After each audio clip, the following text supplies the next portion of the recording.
You name it, we've lived it. And are living it. Brits moving from the UK all the way to Australia with not a pot to piss in. A whirlwind romance sparkled on Tinder. 3 months in, pregnant, starting 2 now successful businesses through COVID. To another 2 new businesses post-COVID, whilst juggling 2 young, spirited children. Living worldwide, travelling and pure hustle. We are nothing short of batshit crazy, but motivated as fuck. We are here to tell you our story, inspire, teach, and probably scare the crap out of you. Uncut, raw and real. Welcome to Business, Babies and Banter with Henry and Jade. Welcome to episode 4 of Business, Babies and Banter. I'm Jade. And I'm Henry. And today we are going through the birth of a business, or 2 businesses, and a baby. Pretty intense times, wasn't it, Henry, really? Yeah. I think looking back at it, it was obviously one of those things where everything happens for a reason and you have to always make do with the cards you've been dealt. And usually you end up in the place that you're supposed to be in. So just for perspective, I was 5 weeks pregnant at the launch of Privé hair and makeup. And so Henry assisted me financially with this, didn't he? Very kind. Still haven't paid me back that.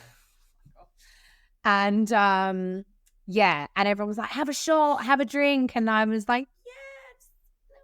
Obviously, I couldn't tell anyone. And Henry got absolutely belted at that event, by the way. He had his friend Tom literally belted. Right? Like, it was just chaos, wasn't it? We had so many people attend.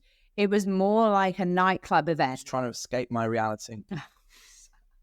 But no, we had people doing hair and makeup touch-ups upstairs, wasn't it? A Talk to Me bar. It was huge. It was a huge success. It was really, really good. And so, yeah, that was the first step. And then there was a real harsh reality where Henry basically said, you know, I'd started this business, invested all my money into it in mind that it's going to wing it. I'll cruise through, you know, I'm super hardworking and passionate. This is just going to work. And I think the reality was that I actually had to get another job. Yeah. So Privé hair and makeup, obviously when Jade started it, was more of a boutique mobile hairdressing company, fair to say? Well, it basically started off with just me. It was just me doing home colouring services. And what I realised was there was a gap in the market where people were willing to pay a premium price for an experienced, great hairdresser to go to their house, charge the same amount as they would in a 5-star salon, but have the convenience of doing it at home. And so my thought process for Privé was, I want to break the stigma of home hair being cheap, shit services. We can actually provide an amazing experience. I'd wear all black, have a little name badge, and I did colour. And then what started happening, and Henry was like helping me with all this because we started getting calls, was they were like, oh, can you do my makeup? Can you do a hair up? Can you do some styling for this? And I actually didn't do that. And I still don't. I was a colour specialist. And so I would find makeup artists, friends of friends, and be like, hey, do you want to do this job for my client? I do their colour. And it became a lot of work. And Henry said, like, you can't be doing this all the time. Like, it's very time consuming. You're actually providing work. So I actually asked the artists and the other stylists, you know, would you feel comfortable if I charged the client a little bit more and I took a cut? And they were like, yeah, I don't care. As long as I get paid and it's well paid. And I was like, awesome. And that's kind of where it started, didn't it? Thing is with starting a business, and I think you learn it the hard way, it always takes longer than you anticipate it's going to take and costs twice as much. So we were running a business which essentially turned into an agency model, where an agency model you run on a percentage that's usually around 30 to 45%. So given that model, you rely on doing volume. And I think when you start a business, you think, fuck, it's going to be so successful. You've got all these dreams and the positivity and you think everyone's going to love it and loads will come to your launch party. And then when it actually launches, it's fucking crickets. No one buys. So it was a harsh reality of, okay, fuck, if this business is really going to take off, it's going to take time. And that's something that we didn't really have, obviously, from a financial perspective, debt, children. We obviously, I'll let you talk about the baby coming, but it will put us in a position where you had to get another job as well. Yeah. So Henry had a word, and we've always been very aligned on work ethic, which I think is super important, haven't we? We've never, I think when you've got your back against the wall, to have a partner that wasn't willing to pitch in or go the extra mile would be very, very challenging. And so Henry said, you got to find a job. And I was like, cool, straight up. So I'm calling all these businesses. I'm applying for like PA, EA, I don't know, loads of things that I'd have loads, like all the right attributes for, having managed like good salons and been a hairdresser for so many years and being just very confident and a great communicator. And I just assumed I'd get these jobs. Of course, I couldn't work in hair because it was a conflict of interest with Privé that I was actively promoting. And I'd never done anything but hair. And I got knocked back, didn't I? And I was so upset. I was like, why don't they see my worth? Like, I'd be great. A seasoned hairdresser that didn't have a huge amount of experience in anything else. Yeah. Little did they know, if they'd have taken a punt, you'd have done okay. 100% I would have. I was dominated. But anyway, long story short, I had to get a shit job. Like, I had to get a job. I think it was advertised at $23 an hour, which is very low for Australia. I was obviously 27 at the time as well. And it was as a receptionist at a gym. And I was like, do you know what? It is what it is. But there was a lot of early shifts. So starting at 6 a.m., finishing at 2 p.m. And I was like, I can still factor in some of my mobile clients, which of course helps bring in, you know, money and butter that we needed desperately just to survive as a couple and with a baby on the way. And then as soon as I got in for the interview, the manager, who was awesome, actually, Andrew at the time, was like, you're pretty smart. Do you want to have a customer service manager role? He's like, this is a bit below you. And I was like, I know. Thank you for noticing. So yeah, Henry was in construction. You'd drop me off, wouldn't you? I think obviously at the time you needed to do something that wasn't going to be too taxing because you were pregnant, and you didn't tell them you were pregnant. So she went in, obviously, and knew she was pregnant, didn't tell them she was pregnant, got the job, got a pay rise, got a management position. They called it customer service, but really you were the cancellation bitch. Yeah. So in effect, it was like I had to save members who were wanting to quit from leaving. And so just being good at communicating an organization, I like, without blowing my own whistle, I dominated. Like, it was just like easy. It was just speaking to people, like being really open, nurturing, which is like one of my superpowers, and, you know, listening to them. And I think that it was quite a lot of high pressure because you never dealt with positive conversations. But yes, through this time, through the whole pregnancy, I'm doing this job, and it did become taxing in the end, didn't it? There were times when I'd come home almost crying because I was like, you know, I've been up since 5. I've worked from 6 till 2. I've then gone and done 2 mobile hair jobs, and I wouldn't get home until like 9 o'clock at night. And I was getting more and more pregnant as time went on. Yeah. But the pregnancy put us under a bit of pressure to make sure that, you know, we were doing everything possible to get the business off the ground. So even though I was working in construction, I was doing a PT PT course. And obviously coming from a sales and a marketing and a bit of a business background, I was seeing all these ideas, these opportunities. I had a bit of input with Jade, and we started doing free events. And we would do any event that we could, we would offer to do it for free. We were like, you know, let's do hair and makeup conferences for speakers, for corporates, because we knew that that was a market that would be, you know, needing the service. And the first step into that was actually my business coach. Do you remember Billy? And so I was only about 4 months pregnant. And so my old business coach, who I was still seeing, basically hosted a huge conference in the Gold Coast. And it was for Salon Growth Con. And he said, do you want to do the hair and makeup for us? I'm like, yeah, sounds awesome. So I'm like messaging friends like, hey, I'm going to pay for your flights, and but I can't pay you for the actual event because we obviously had no money. And I was like, look, you work this event, I'll pay for your flights, I'll pay for our accommodation. And so I managed to get my friend Jordana and one of her amazing friends, Jen, and we flew to the Gold Coast and we did hair and makeup. I think there was like 25 speakers. It was flat out, but the content obviously was incredible. I even had an opportunity to go on stage and speak, which I did cock up massively because he literally just was like, hey, do you want to come and speak on stage in front of 800 people with no warning? But I did it anyway because you've got to get out of your comfort zone. So that was our first big kind of exposure event. We literally didn't make any money. We obviously lost money technically, but it was great exposure, wasn't it? we thought it was great exposure. I guess you never know with these things that you do for free. And that was the point I was going to make was, often a lot of people will go, well, what's the return on investment going to be? If I'm doing this for free, what am I going to get for it? The reality is you don't fucking know. You have to do it anyway. And if you do it with the intention that you're doing it because you believe in the outcome or the long-term goal, 9 times out of 10, things will start happening because you're putting that positive energy into the universe. And I'll let you talk about Liz, but I guess ultimately what got us our first salon opportunity was from doing a free event that we had no expectations of getting anything from. Yeah. Yeah. So, at this point, I'm pregnant, I'm working a good life, Henry's doing construction, and we're basically we're not even making money. We're chipping away at trying to be just a brand that actually has some kind of presence, identity. Like, it was completely adapting as we went, really, wasn't it? It was like we were doing a bit of this, bit of that. We were like, should we do spray tanning? We were just trying to find our feet, find out who we were, and ultimately just go for gold. And, $200 in the account was like, oh my God, we just got $200. And like the investment to acquire that $200 was like $500. It was, it was just a time, and we went through it, and we were so motivated and hungry, and we just had our backs against the wall. It was like, well, either I'm going to work in good life or go back to hairdressing, which I really didn't want to do, or we have to make this work. And we had to make it work.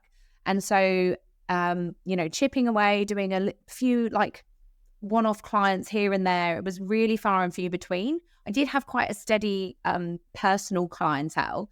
But then Liz, who I'm going to let Henry speak about, who is an amazing person. I actually still work personally with her. She's now a medium and spiritual mentor, which I love about that. But yeah, you reconnected with Liz, didn't you? Well, yeah. So Liz was my old boss, and she had been an entrepreneur for a very long time. She'd run the sales and marketing company that I was sponsored by. So we had a very long history, a connection. She obviously looked after me when I came to Australia as a young whippersnapper. And I did her hair. I did her hair as well. Yeah.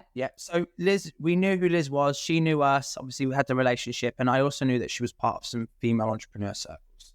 And when we were obviously, talking and thinking about different opportunities and looking at conferences that we could actually reach out to, because we were cold calling conferences saying, hey, we'll come and do hair and makeup for everyone speaking on stage for free. And that was what our game plan was.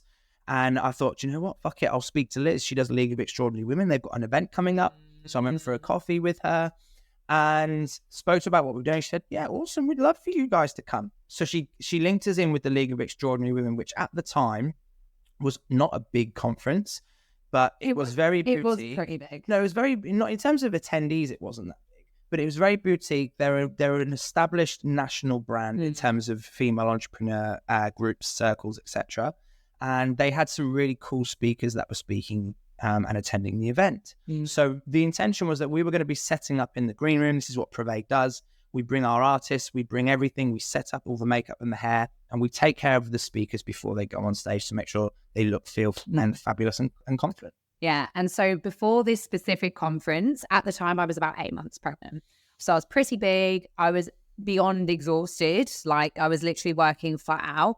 And I remember, so it was like a 6 a.m. start. So another, I'd worked all week. I'd done hair after work all week. And then suddenly this conference came about. And I remember distinctly in my mind, I don't know if you do, Henry, crying and saying, I just don't know if I could do this. I was like, I'm so tired. I'm so tired. You sound like that now, though. You still do that now. You do. Anyway. And but obviously I went, I'm a hustler. I'm never going to be like, oh, I'm not going. I'm giving up and throwing in the towel. Like, it's not in my nature and I've never done it.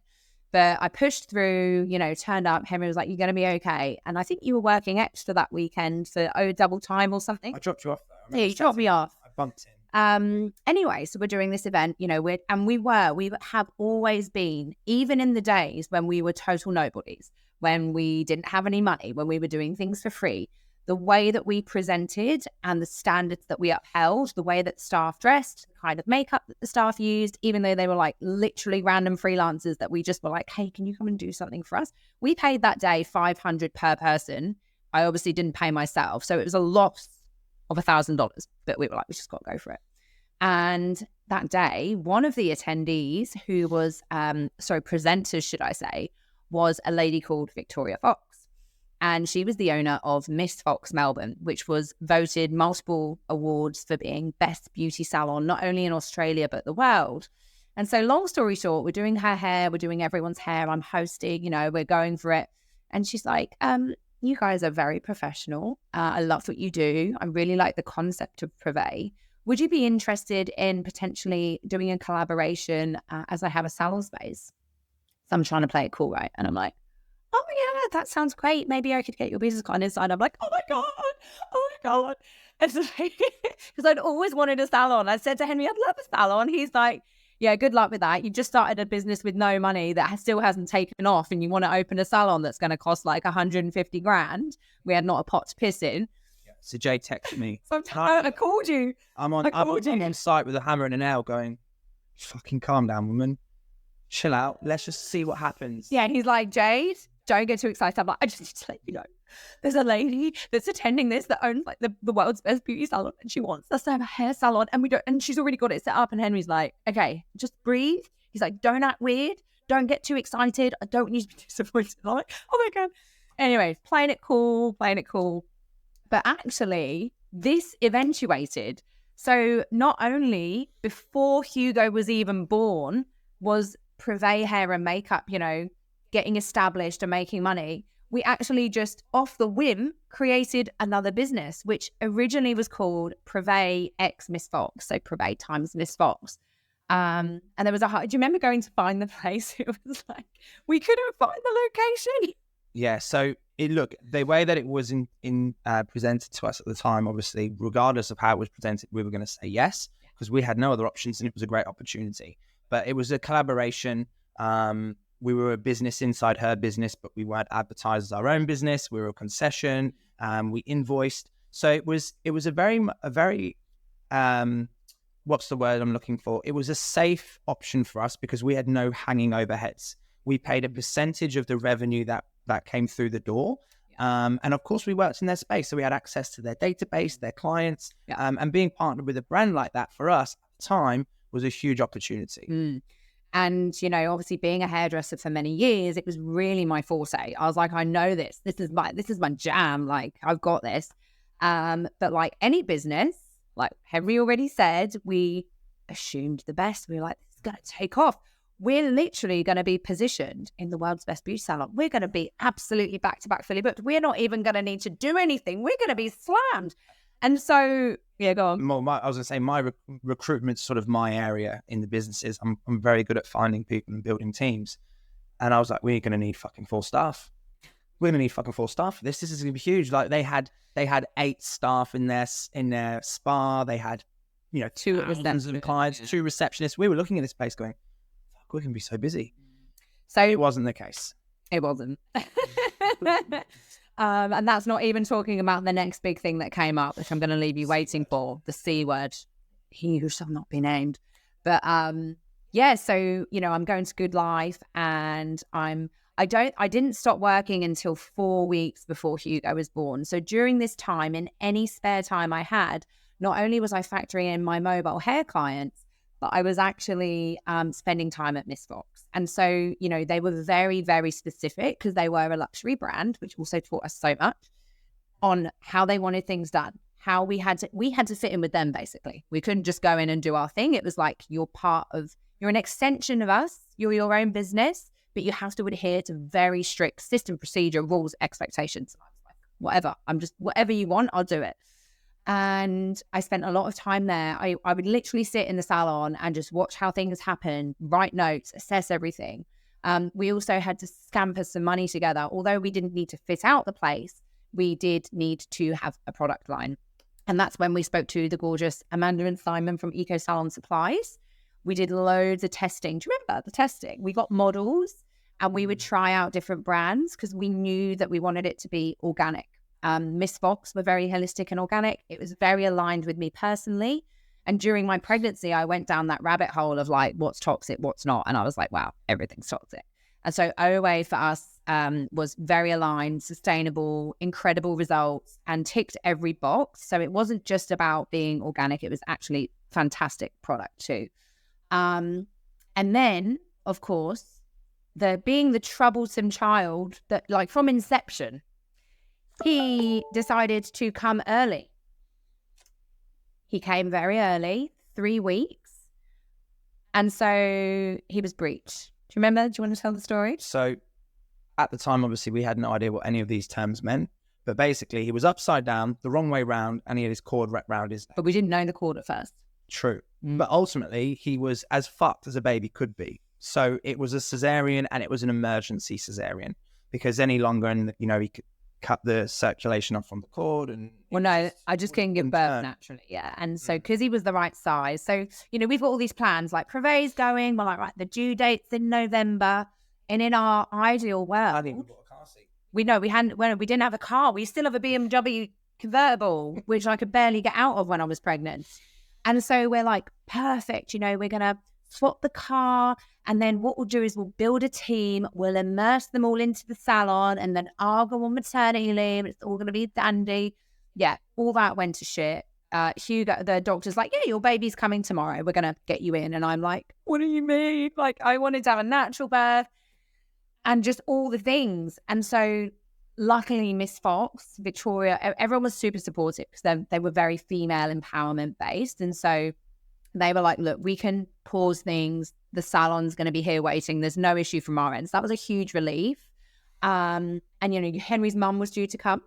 And so she's like, babies always come a week late. They always come a week late, the first baby. So we're like, right. So she's booked a flight a week after the due date. So she's 4 weeks later than what Hugo ended up coming. And so that was a whole trauma in itself, wasn't it? And we were just in the thick of it. So it doesn't matter. I guess the story and the point that we're making on this is that it doesn't matter how much you plan something or how ideal you think you might have it. Something will always come in. A curveball or a spanner in the works will always make you have to rethink everything. But I guess the benefit from it at the time, which we didn't see, was we weren't ready. We weren't ready for the salon. We weren't ready from a team perspective. We weren't ready for a fucking baby. Well, we weren't ready for anything. But I guess the baby had to come at some point, didn't it? So I think, for us, having the opportunity to take the salon slower was a good thing because it was a slow release of clients anyway. If we had all of a sudden been hit with a massive influx of clients, number one would have been fucked. So it was a good thing that it happened the way it happened. And of course, nonetheless, it was a very stressful time. Even the birth, it was very traumatic. So, obviously it wasn't ideal, but we went that morning and I was really at one with the universe. I woke up at 5:55 that morning. I remember thinking, this is a good sign. This is going to be good. And so we get in there and it's booked for 8:30 because they're like, look, it's an emergency C-section, but you're not going to die if you don't have it. So they book you in, but then real emergencies where people are life risk would go before you. And so they said no food or water after 9 p.m. Do you remember? And then, of course, the next morning at 8:30, I'm starving, super thirsty, but I'm waiting. And then an emergency comes in and then another. In a nutshell, we didn't get seen till 4:30 that afternoon. And Henry's like pretending to be a doctor, making me laugh, going, oh, I'm Mr. Trier. I'll be delivering your baby today. I was like, oh my God. But in the end, it was a lot. And he was like, you're just going to have to rebook her. Remember? And you were like, this is not on. And I did my best to support her by not eating, but I was starving. And he was like, I'm just going to nip out for a wee quick. And he'd be gone, like, shoveling food. The hospital cafe at the Royal Melbourne's actually got some decent scraps as well. It's a good cafe. But and so look, it was just very disorganized. And then, of course, when they did come in, I was so dehydrated. They were trying to get the needle in here and they couldn't get it. And I'm like hyperventilating because I hate needles. And they were all like, right, come on, you've got to go. And I was like, what do you mean? We've just been sat here for hours. And, all this stress. And then chaotic. They wheeled Henry away, wheeled me away, on the bed. And they're like, you can't be in there for the epidural. I'm like, what do you mean? You didn't tell me this. And so in a nutshell, I'm on this bed, like convulsing, like hyperventilating. They're like, should we just take you to sleep? I'm like, no, I want to meet my son. So the whole thing was hyper stress, anxiety, but we got through it. Hugo arrived. He was good and well, which is, of course, the most important thing. And, 3 days in hospital. Henry actually went to work a night shift for construction the day Hugo was born. So he left me in hospital. Hugo was born at 4:40 p.m. and he left at 6:30 and had to go to work all night. So it was really tough times. Like, I look back, and then I'd call him because I'd be up all night with my newborn baby, of course, and I'd call him. And, you know, that whole journey was just so intense. And we kept chipping away, didn't we? At Privé, like I remember the first job without me, which was a very significant part of our story, actually, because I'd always been there. I'd always been on site. I'd always been, you know, with the team. It was the one for Olivia for the races. So there was a races, Hugo being born 27th of October, 2019. We did the races, and it was literally one event. Right now we service like 300 women across a few days, but it was like 5 girls. But it was a big booking for us, and we were super excited. And I had planned to be on the booking, but Hugo came early. And so we got the team to do it. It was Matthias. And Lana. Yep. Leanne. Yeah. And they did it without me. You know, Henry directed and Henry helped set up. And that was, you know, that was us. And we just kept chipping away. The salon at this point was totally on hold. And then comes January. I think that's a big point to make, that when starting something new, you know, unless you're a venture capitalist or someone that's a seasoned entrepreneur that can inject cash into a business straight away and take something from nothing to something really quickly, if you're starting from scratch, you have to just chip away. You have to work your job, and every fucking penny that you can goes back into the business. Whether it's paying staff, investing in marketing, investing in ads, you're not doing anything except for working and putting money into it. Yeah. We didn't pay ourselves for years. Like, especially, and then we're going to talk about what happened next, but like, if you think you're going to make loads of money and have loads of freedom starting a business, you're dreaming, mate. Like, the beginning of a business, if you don't have capital, exactly as Henry said, because if your cash flow is really good, you can take that time out, you can pay yourself, you can do all the things. But if you're starting from nothing, you've got to be so resourceful, so motivated, and just so ready. Like, things are always changing. You've just got to hit every curveball, go at it like your ass is on fire, and you will get knocked back and knocked back and knocked back, but you've still got to go. Yeah. Something that investors look at, because Nick Bell did a post the other day, who's an investor, and he said that, you know, for startups, founders shouldn't take a wage, period. And if they do, it's a fucking small one to cover the basic expenses, and they get dividends as well. Yeah. So, you know, your actual capital and cash flow has to go into the team. And at the time, salon team, mobile team, ads, they were the most important things. Yeah. Without the team, the businesses wouldn't be able to grow. So we literally were just giving everything to fucking other people. We had to. And everyone thinks that you're minted. It's the funniest thing, right? Because everyone was like, oh, these guys, you know, they must have loads of money. Little did anyone. Well, that was a good thing that we presented like that. But yeah, so fast forward, Henry's mum comes, she's helping with the baby, you know, we're chipping away at Privé, we're doing a bit of Christmas stuff. And I did get back to work even after a C-section fairly quick. So January 2020 comes, we're like, right, we've got a team member for the salon. You remember you recruited someone? And we're like, this is great. And actually, it wasn't too slow. It was actually okay, you know, considering we literally had no marketing in the beginning. We'd created a really refined system and procedure, these luxury, holistic offerings in the salon. Privé was still chipping away. I was doing a bit of everything. And in the beginning, the salon was only open Thursday to Saturday because we thought we'd just open the busiest days to get going. And everyone was feeling good. And then a client comes in. She's from the Australian Ballet. I remember I told you, really like premium lady. And she comes in and I do her hair in the salon. She said, have you heard? I'm like, heard about what? She's like, there's like this disease that's going around the world. I think it's called COVID. Apparently they're going to do a lockdown. I was like, what's a lockdown? She goes, where they close everything to curb the spread of the virus. And I was like, what do you mean everything? She's like, every business, everything, like you can't leave. I was like, oh, they'll never do that. This is on the Saturday. I think it was the Sunday or Monday, wasn't it? I can't remember, to be honest. He blocked it out. But yeah, so after going through all this, you know, and I'm like my nipples are bleeding at this point because I've literally had so much trouble breastfeeding. We're working. We're doing Privé. We've got this newborn baby, and we finally got a staff member. And staff is so hard. So you finally get a staff member going. Yeah, and we just had our head above the water, didn't we? Like, we weren't making money, but we weren't hemorrhaging money and blood. And we were like, we're here. it's here and we're doing it. And then COVID.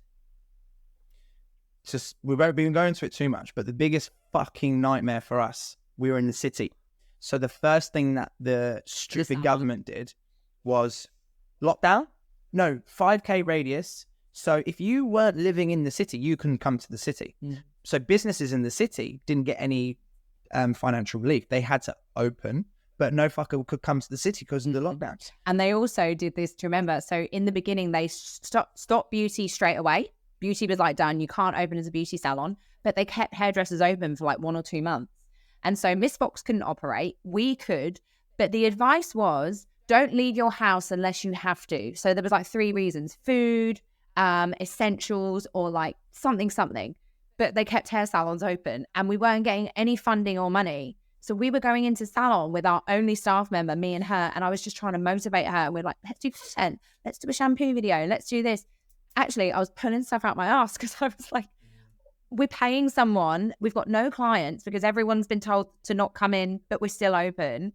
And then eventually they did close us, and there was a whole process of getting some funding, which was a nightmare in itself. But yeah, it was a journey. And, you know, having that newborn baby and these 2 new businesses which just occurred, and just thinking, shit, like, are we going to survive this? Yeah. And, you know, not only that, but our work has completely slowed. So we were back in a position where there was no money coming in and there was no progress with business. So just like everyone at the time, it was a shit situation for all. But apart from those who could still work and still earn their normal wage, we weren't in that. All the corporates at home doing work from home. So we weren't in that position at all. We were right on our ass. After climbing the hill, we were officially back at the fucking bottom. Yeah, literally. It's like everything that we'd done and built and worked hard to do just set us so far back, and we actually didn't know if we were going to survive. But on the next episode, drum roll, we actually managed... I'm excited to hear it too. Come on, tell me, what is it?